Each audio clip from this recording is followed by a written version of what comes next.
Hello বন্ধুরা, welcome to my channel creative Rinki. আজ আমি করছিলাম একটা ওয়াটারপ্রুফ মেকআপের প্রমোশন ভিডিও, বাট বন্ধুরা সেদিন আমার একদম শুট করার কোনো ইচ্ছা ছিল না, ভীষণ ল্যাদ লাগছিল।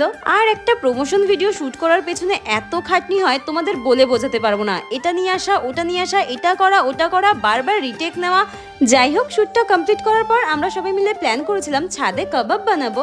আর বেসিক্যালি সেই প্ল্যানটার জন্যই আমার আরো ইচ্ছা করছিল না কোনো শুট ফুট করতে। যাই হোক, শুটটা হয়ে গেছে। এবার আমি আমার পুরো ফোকাসটা আমার কাবাবের দিকে দিয়েছি। আর আমি ভীষণ ভালোবাসি কাবাব খেতে। তোমরা হয়তো ভাবছো এই কাবাবটা আমি বানিয়েছি। ইয়েস, আমি একদমই বানাইনি, এটা বানিয়েছিল রন্টি। ও এইসব জিনিস ভীষণ ভালো বানাতে পারে, আর আমার এটা খেতেও ভীষণ ভালো লাগে। আর ও এটা মাঝে মাঝেই আমাকে বানিয়ে খাওয়ায়। আমি তো ভীষণ ভীষণ হ্যাপি। এবার এটা আমি টেস্ট করে দেখবো কেমন হয়েছে। আর সিরিয়াসলি বলছি গাইস, জাস্ট ওয়াও, মানে দারুণ হয়েছিল খেতে। বিশেষ করে একটা ধনেপাতা আর পুদিনা চাটনি বানিয়েছিলাম, ওটা দিয়ে খেতে আরো দারুণ লাগছিল।